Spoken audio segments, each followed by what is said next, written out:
Prenez un miroir. Placez-le à la hauteur de vos yeux.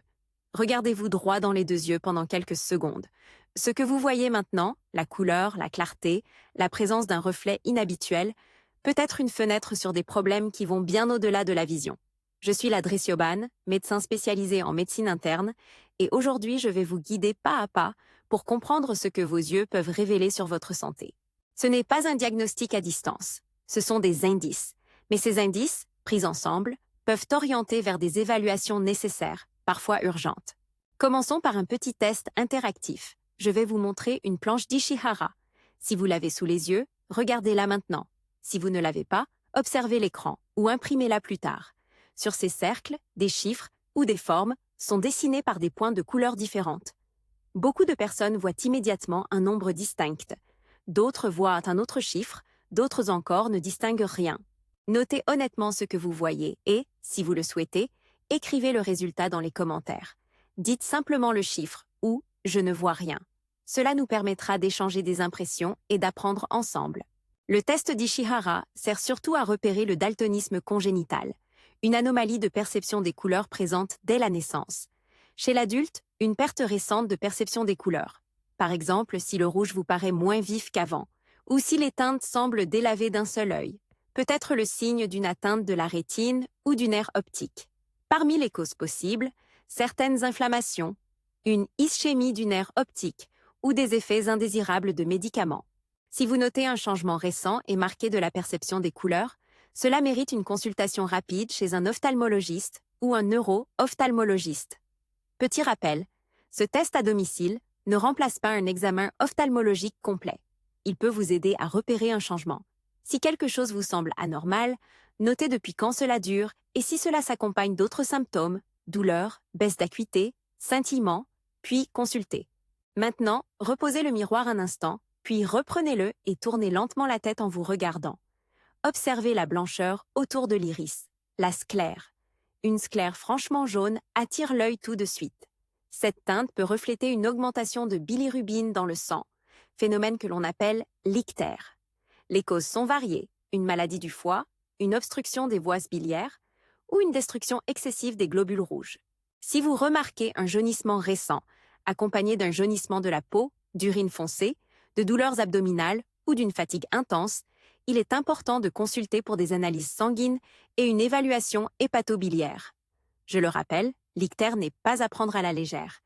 À l'opposé, une sclère qui paraît bleutée peut surprendre. Cela peut simplement résulter d'une sclère plus fine, qui laisse transparaître la couche sous-jacente. On peut y associer certaines affections du tissu conjonctif, notamment des troubles du collagène. Cela ne veut pas dire qu'il y a forcément une maladie grave, mais si la couleur vous semble inhabituelle et récente, mentionnez-le à votre médecin lors d'un bilan. Regardez maintenant l'œil de plus près. Y a-t-il des veines dilatées, une rougeur diffuse, ou au contraire un point rouge bien localisé? L'œil rouge est un motif fréquent de consultation. La plupart du temps, il s'agit de causes bénignes, conjonctivite virale ou bactérienne, irritation liée au port de lentilles, allergie ou fatigue oculaire. Toutefois, certaines situations sont plus préoccupantes et nécessitent une attention urgente. Une rougeur accompagnée d'une douleur intense, d'une baisse de vision, d'un halo coloré autour des sources lumineuses ou d'une sensibilité marquée à la lumière doit conduire à une évaluation immédiate. Ces signes peuvent évoquer un glaucome aigu à angle fermé, une sclérite ou une uvéite, des situations où un traitement précoce change nettement le pronostic. Pour vous orienter, observez surtout la douleur et la vision. Si l'œil est rouge, mais que la vision est intacte et la douleur minime, l'origine est souvent conjonctivale. Si la douleur est forte et la vision altérée, ne tardez pas. Et n'appliquez pas de remèdes maison. Ils peuvent aggraver une infection, irriter davantage ou masquer temporairement le problème. Passons à des tests visuels pratiques que vous pouvez faire chez vous. Le premier concerne la vision en relief, c'est-à-dire la perception stéréoscopique. Tenez un objet devant vous, puis placez successivement un doigt devant chaque œil, tout en gardant le regard fixé sur l'objet. Vous devriez percevoir de légères différences. Une diplopie, une vision double, persistante, surtout si elle apparaît soudainement, doit être évaluée, car elle peut correspondre à une paralysie d'un muscle oculaire ou à une atteinte neurologique. Ensuite, le test du sténopé est très utile pour savoir si une baisse de vision est surtout liée à un défaut de correction, myopie, hypermétropie, astigmatisme, ou a une cause plus profonde. Pour le réaliser, formez un petit trou avec les mains devant un œil. Ou mieux, utilisez une feuille percée d'un petit trou. Puis, regardez un texte. Si la vision s'améliore nettement en regardant à travers le trou, il est probable qu'un problème de correction optique explique la baisse d'acuité. Si la vision ne s'améliore pas, l'origine peut être plus complexe et nécessite un examen détaillé de l'œil et de la rétine. Encore une fois, ce test vous oriente, mais ne remplace pas un examen professionnel. Un autre test très accessible est celui de la dominance oculaire. Pour l'effectuer, formez un petit triangle avec vos mains et regardez un point au loin à travers ce triangle. Fermez un œil. Si le point reste centré, l'œil restant est l'œil dominant. Connaître l'œil dominant est utile pour des activités comme le tir, la photographie ou l'ajustement de verre progressif, et cela peut aussi aider à comprendre pourquoi certaines personnes ont plus de difficultés quand on corrige un seul œil. Revenons à l'iris et à ses signes. L'iris n'est pas seulement un cercle coloré. Il peut porter des indices utiles. Des taches pigmentées sur l'iris peuvent correspondre à un névus, généralement bénin. Mais toute apparition récente, toute augmentation de taille ou tout changement de couleur doit être évalué par un spécialiste, car un mélanome de l'UV est rare mais sérieux. Un anneau brun verdâtre au pourtour de la cornée peut aussi attirer l'attention. Par exemple, l'anneau de Kayser-Fleischer, un dépôt de cuivre autour de la cornée, peut être associé à la maladie de Wilson, une maladie du métabolisme du cuivre. Un autre anneau, blanc-gris en périphérie de la cornée chez les personnes plus âgées, appelé arc cornéen, est souvent lié à l'âge. En revanche, s'il apparaît précocement chez un adulte jeune, un bilan lipidique peut être indiqué. Attention, la simple présence d'un arc cornéen chez une personne âgée est souvent bénigne. Mais chez un sujet jeune, on cherche davantage une cause métabolique. Le contact avec un professionnel permettra d'interpréter ces signes dans votre contexte global. Âge, antécédents, facteurs de risque cardiovasculaire ou hépatique. Je collabore régulièrement avec la DRE Maria Howard, optométriste, pour ces évaluations complémentaires. Nous mettons en balance les signes cliniques et les examens nécessaires.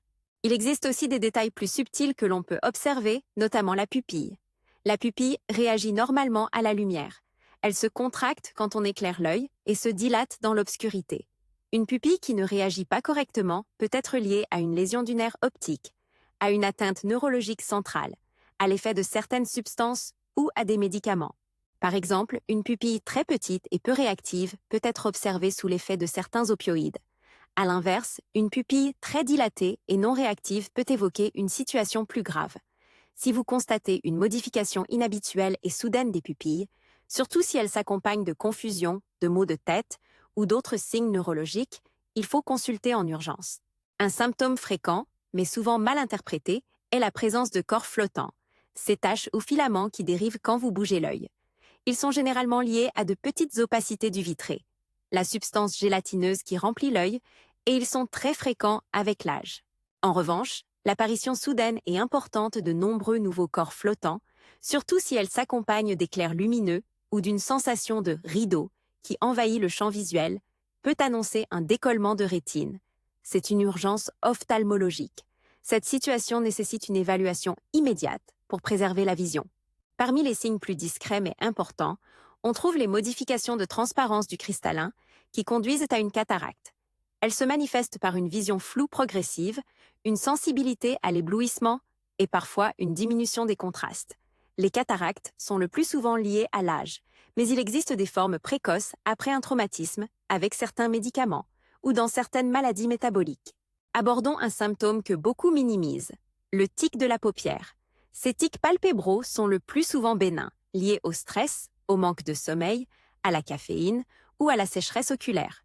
Ils disparaissent généralement avec des mesures simples, repos, diminution de la caféine et lubrifiant oculaire. Cependant, si le spasme devient généralisé, persistant, ou s'accompagne d'une faiblesse musculaire ailleurs, cela peut évoquer une pathologie neuromusculaire comme la myasthénie. Un test simple à domicile, que nous évoquerons plus loin, le test au froid, peut montrer une amélioration temporaire de la ptose liée à la myasthénie, mais seule une évaluation neurologique et des examens complémentaires peuvent confirmer le diagnostic. Je voudrais partager une anecdote courte pour illustrer l'impact concret de ces observations. Mon mari, Marc, m'a raconté un jour qu'il avait remarqué, sur une vieille photo de notre fille, un reflet blanc dans la pupille, une lueur blanche au flash.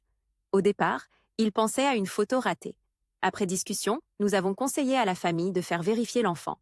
Cette vigilance a conduit à un diagnostic rapide et à un traitement précoce. Si vous voyez une lueur blanche sur une photo d'enfant, ne l'ignorez pas. Signalez-le au pédiatre. Chez l'enfant, une pupille blanche, au flash, peut parfois correspondre à un rétinoblastome, une tumeur rare mais potentiellement grave, qui nécessite une prise en charge urgente. La détection précoce change beaucoup la suite. Avant de continuer, si vous avez essayé le test d'Ishihara et que quelque chose vous intrigue, dites-le en commentaire.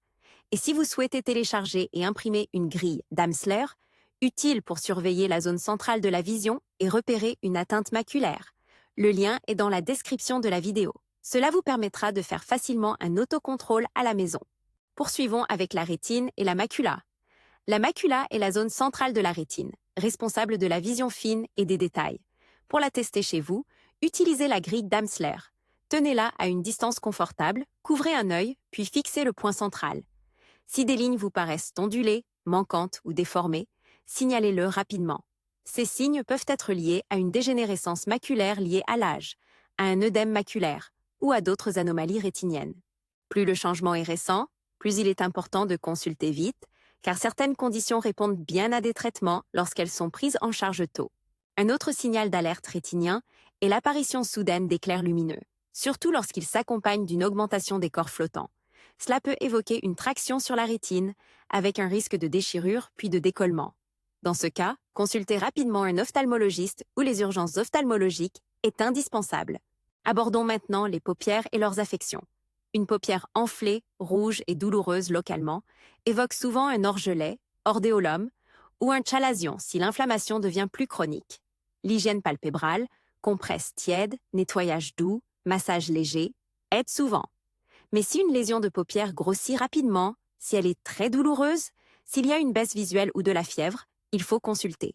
La blépharite, avec des bords de paupières irrités et squameux, est fréquente et souvent liée à un dérèglement des glandes sébacées. L'hygiène quotidienne est la base. La maladie de Basedow mérite aussi d'être mentionnée. Elle peut provoquer une protrusion des yeux, exophthalmie, une sécheresse importante et une limitation des mouvements oculaires.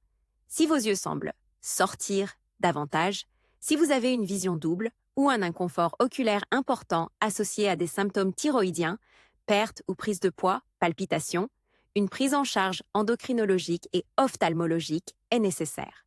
Enfin, parlons de la sécheresse oculaire et du larmoiement excessif, deux symptômes qui peuvent coexister, parfois de façon paradoxale. La sécheresse peut venir d'un déficit de production lacrymale, comme dans le syndrome de Sjögren, une maladie auto-immune, ou d'une évaporation excessive liée à l'environnement, à l'usage prolongé des écrans ou à certains médicaments. Le larmoiement excessif peut être un réflexe lié à l'irritation. Des mesures simples comme l'hydratation, des lubrifiants oculaires sans conservateur et des pauses régulières devant l'écran peuvent aider. Néanmoins, une sécheresse sévère et persistante doit être évaluée. Elle peut endommager la surface oculaire et perturber la vision. Nous avons déjà parcouru beaucoup d'indices visibles à l'œil nu et plusieurs autotests pratiques. Dans la suite, nous aborderons des signes plus subtils, comme certaines anomalies pupillaires et leurs implications neurologiques, ainsi que des cas cliniques anonymisés pour illustrer ces situations, par exemple l'adolescent diabétique présentant des micro-anévrismes rétiniens, ou la personne atteinte de myasthénie dont l'aptose s'améliore temporairement au test au froid. Avant d'enchaîner, je veux insister sur un point essentiel. Un signe isolé peut être bénin, mais l'association de plusieurs anomalies, l'apparition récente, ou l'évolution rapide doivent vous alerter. Si vous avez noté un changement qui vous inquiète, gardez une trace. Une photo, la date d'apparition et tout symptôme associé, cela aide énormément le clinicien. Nous allons à présent approfondir les anomalies pupillaires et leur signification clinique. La réaction pupillaire à la lumière, le réflexe photomoteur, implique des voies nerveuses optiques et parasympathiques. Quand une pupille est figée face à la lumière, plusieurs causes sont possibles. Une atteinte du nerf oculomoteur, une compression intracrânienne, l'effet de certains médicaments ou une atteinte locale. Un autre signe révélateur est l'anisocorie, c'est-à-dire une différence de taille entre les pupilles. Elle peut être physiologique, mais si elle apparaît soudainement, surtout avec des maux de tête intenses, des nausées, une altération de la conscience ou un ptosis, paupière tombante, il faut envisager des causes graves comme un anévrisme ou une hémorragie. Dans ces situations, une évaluation neurologique urgente s'impose. Parallèlement, certains syndromes relient la pupille au système sympathique, comme le syndrome de Claude Bernard Horner. Une petite pupille, un léger abaissement de la paupière et une diminution de la transpiration du côté atteint peuvent révéler une atteinte du trajet sympathique, parfois d'origine pulmonaire, cervicale ou neurologique.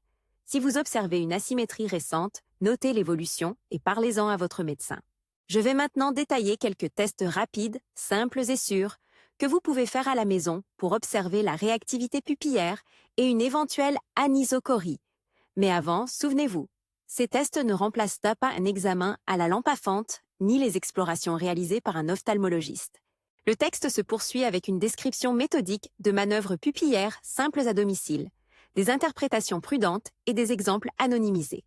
La suite approfondit notamment certains tests neuro-ophtalmologiques, le tableau clinique du décollement de rétine, des situations pédiatriques, ainsi que des recommandations pratiques de prévention et précise quand et comment se rendre aux urgences ophtalmologiques. Pour évaluer rapidement la pupille chez vous, voici des manœuvres simples et sûres à réaliser devant un miroir, sans prétendre remplacer un examen spécialisé. Prenez une petite lampe de poche, tenez-la à une distance raisonnable, environ 30 cm, et, sans l'approcher trop près, éclairez brièvement un œil puis l'autre. Observez si la pupille se contracte à la lumière, puis se dilate quand vous éloignez la lumière. La réaction normale est nette et symétrique. Si une pupille réagit très faiblement, pas du tout, ou si les deux pupilles réagissent différemment, notez-le et consultez rapidement. Évitez une lumière trop forte ou une exposition prolongée. Un test complémentaire est le test d'accommodation. Regardez d'abord un objet lointain, puis rapprochez rapidement un doigt à environ 30 cm et fixez-le. Normalement, la pupille se contracte et la mise au point s'adapte. Si la pupille ne s'ajuste pas au changement de distance, ou si un œil ne suit pas correctement, cela peut évoquer une anomalie du système qui contrôle la pupille et l'accommodation, et mérite une évaluation formelle. Il existe aussi un signe évoqué en consultation, le déficit afférent pupillaire relatif, que l'on met en évidence avec un test à la lumière alternée. À la maison, vous ne pourrez pas affirmer ce diagnostic. Mais si vous observez qu'une pupille semble réagir nettement moins lorsqu'on éclaire alternativement les deux yeux, mentionnez-le au professionnel. Cela peut orienter vers une atteinte du nerf optique, comme une névrite optique, ou vers d'autres troubles neurologiques. Parmi les signes neuro-ophtalmologiques importants, une douleur lors des mouvements oculaires associée à une baisse d'acuité ou à une altération de la perception des couleurs peut évoquer une inflammation du nerf optique. Si cela vous arrive, surtout chez un adulte jeune, notez la date d'apparition et tout signe neurologique associé, faiblesse, trouble de l'équilibre, céphalées inhabituelles, et consultez rapidement. L'œil peut être le reflet d'un problème systémique et une prise en charge précoce compte. Passons à l'évaluation des mouvements oculaires et à la diplopie. Demandez à quelqu'un de tenir un stylo à la hauteur des yeux, puis suivez lentement ce point du regard sans bouger la tête. Les deux yeux doivent de bouger ensemble. Si l'un des yeux traîne ou si la vision double persiste au-delà de quelques secondes, cela peut indiquer une faiblesse musculaire ou une atteinte nerveuse. Une diplopie d'apparition soudaine nécessite une évaluation urgente, car elle peut être liée à une atteinte vasculaire, une compression nerveuse ou une infection. Si la vision double disparaît quand vous fermez un œil, l'origine est généralement oculomotrice. Si elle persiste malgré la fermeture d'un œil, d'autres causes sont possibles, et il faut consulter sans tarder. La recherche d'un strabisme latent, surtout chez l'enfant, peut se faire avec un test de couverture. Couvrez un œil, demandez à la personne de fixer un point, puis découvrez l'œil couvert. Si un mouvement de rattrapage apparaît, cela indique que l'œil couvert n'était pas parfaitement aligné. Chez l'adulte, une déviation récente doit être explorée, notamment sur le plan neurologique. Abordons maintenant la rétine et les situations qui nécessitent une intervention rapide. Nous avons parlé des corps flottants et des éclairs lumineux. Il est important de comprendre le mécanisme. Avec l'âge ou après un traumatisme, le vitré, ce gel à l'intérieur de l'œil, se contracte et peut tirer sur la rétine. Cette traction peut provoquer une déchirure. Par cette déchirure, du liquide peut passer derrière la rétine et la décoller de sa base. C'est le décollement de rétine. Les symptômes typiques sont l'apparition soudaine et importante de nombreux corps flottants, des éclairs lumineux intermittents, puis l'impression qu'un rideau ou une ombre progresse dans le champ visuel. Une consultation rapide, dans les heures ou les jours qui suivent, peut sauver une grande partie de la vision. Expliquer ce qui se passe peut aider à réduire l'anxiété. Imaginez la rétine comme une photo collée sur un mur. Si l'on fait une petite ouverture et que de l'eau s'infiltre derrière, la photo se décolle. Le but de la consultation urgente est d'identifier une déchirure et, si possible, de la traiter pour éviter que le liquide ne passe sous la rétine. Les techniques varient selon les cas et l'ophtalmologiste expliquera les options. Chez les personnes diabétiques, l'œil peut refléter très fidèlement le contrôle métabolique. La rétinopathie diabétique débute souvent par des microanévrismes et de petites hémorragies. Ensuite, des vaisseaux anormaux peuvent se former et saigner ou provoquer un décollement tractionnel. L'œdème maculaire peut altérer la vision centrale et la perception des couleurs. D'où l'importance du dépistage. Une photographie du fond d'œil ou une tomographie en cohérence optique peut détecter des lésions bien avant une baisse de vision. Un bon contrôle de la glycémie et de la pression artérielle réduit significativement le risque d'évolution. L'hypertension artérielle laisse elle aussi des traces. On peut voir des signes de rétinopathie hypertensive, hémorragie rétinienne, œdème du disque optique si la pression est très élevée, ou modification des artères rétiniennes. Ces signes nécessitent un bilan cardiovasculaire et une prise en charge coordonnée. Un autre repère, plus discret, est la présence de dépôts ou d'amas pigmentaires sur la surface oculaire ou l'iris. Un névus de l'iris est le plus souvent bénin, mais toute modification de taille, tout saignement ou tout changement de couleur impose une surveillance ophtalmologique. De même, une tache sombre nouvelle sur la conjonctive doit être évaluée pour exclure un mélanome conjonctival, rare mais sérieux. Parlons brièvement des complications liées aux lentilles de contact. La kératite infectieuse est une urgence. Elle se manifeste par une douleur importante, une rougeur marquée, une baisse rapide de la vision et parfois un écoulement. Si vous portez des lentilles et présentez ces symptômes, retirez-les et consultez immédiatement. Ne rincez pas vos lentilles à l'eau du robinet, ne dormez pas avec des lentilles non prévues pour cela et respectez les règles d'hygiène conseillées. Revenons à un test simple qui peut orienter. Le test au froid en cas de ptose. Si vous ou un proche présentez une paupière qui tombe et dont l'intensité varie au fil de la journée, appliquez une poche froide quelques minutes en enveloppant le froid dans un linge pour éviter le contact direct. Une amélioration transitoire peut évoquer une myasthénie. Cela ne confirme rien à lui seul, mais c'est un indice utile pour orienter vers un neurologue et des examens complémentaires. Ce test ne remplace pas un diagnostic. Il sert uniquement d'orientation. Chez l'enfant, certains signes doivent déclencher une vigilance particulière. La leucocorie, c'est-à-dire un reflet blanc au flash, est l'un des plus importants. Si une pupille paraît blanche sur une photo, ou si un œil ne renvoie pas la lumière comme l'autre, consultez sans délai. Le rétinoblastome, bien que rare, peut en être une cause, et la détection précoce change le pronostic. Par ailleurs, l'apparition d'un strabisme, une asymétrie d'ouverture des paupières, une baisse d'usage d'un œil ou des difficultés scolaires liées à la vision justifient un bilan précoce.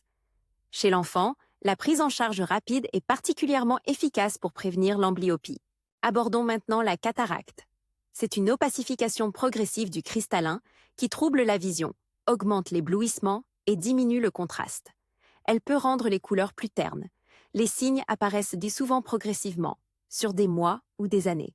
Si la gêne devient importante au quotidien, une consultation permettra de discuter des options. La vitesse d'évolution et la décision thérapeutique sont toujours individualisées. La dégénérescence maculaire liée à l'âge mérite une attention particulière. Il existe deux formes principales, une forme sèche, plus fréquente et souvent plus lente, et une forme humide, plus agressive, où des vaisseaux anormaux peuvent saigner ou fuir. La grille d'Amsler est un outil simple pour repérer des altérations de la vision centrale. Si des lignes droites vous semblent ondulées, manquantes, ou si une tache sombre apparaît au centre, prenez rendez-vous rapidement.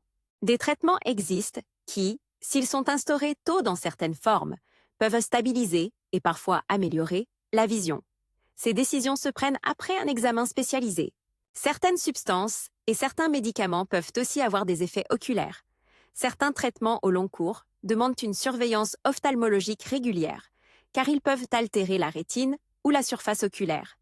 Si vous suivez un traitement chronique, demandez à votre prescripteur s'il recommande des contrôles ophtalmologiques. Côté prévention, plusieurs mesures simples et efficaces existent. Protégez vos yeux du soleil. Des lunettes filtrant les ultraviolets et un chapeau réduisent l'exposition cumulée. Arrêtez de fumer. Le tabac augmente le risque de dégénérescence maculaire et nuit à la santé vasculaire. Contrôlez votre diabète, votre tension et votre cholestérol. Les yeux y sont très sensibles. Et privilégiez une alimentation équilibrée, riche en fruits et légumes, notamment en pigments protecteurs présents dans les légumes verts. Au quotidien, adoptez des habitudes protectrices.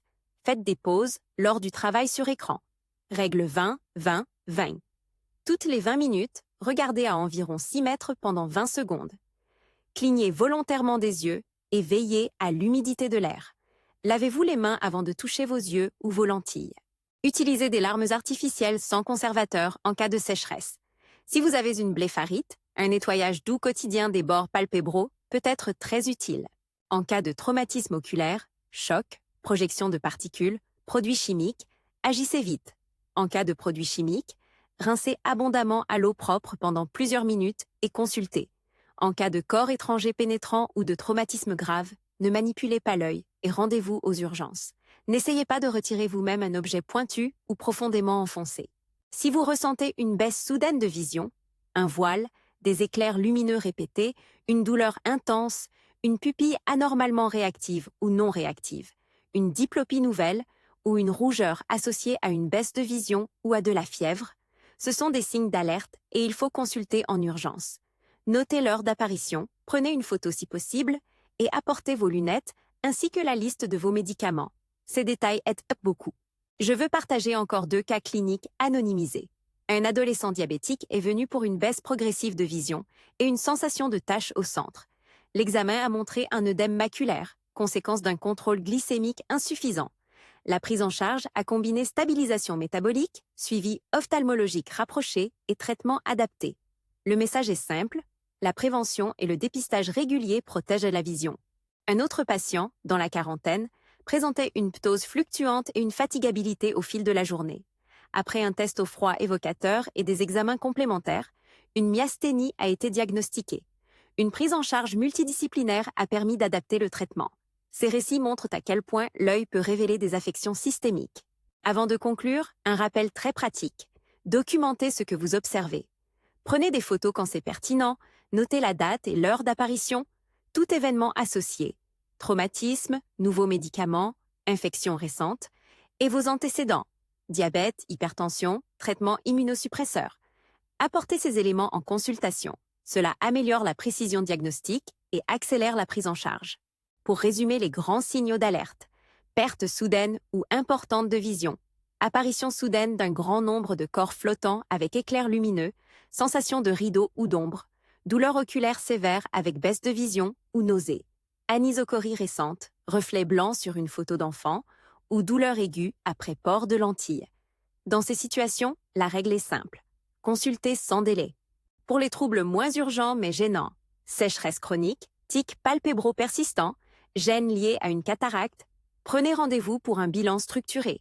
Je remercie la Dremaria Award pour sa collaboration et son regard d'optométriste, ainsi que les équipes avec lesquelles nous travaillons. Si vous avez des questions sur les autotests vus aujourd'hui, notez-les en commentaire.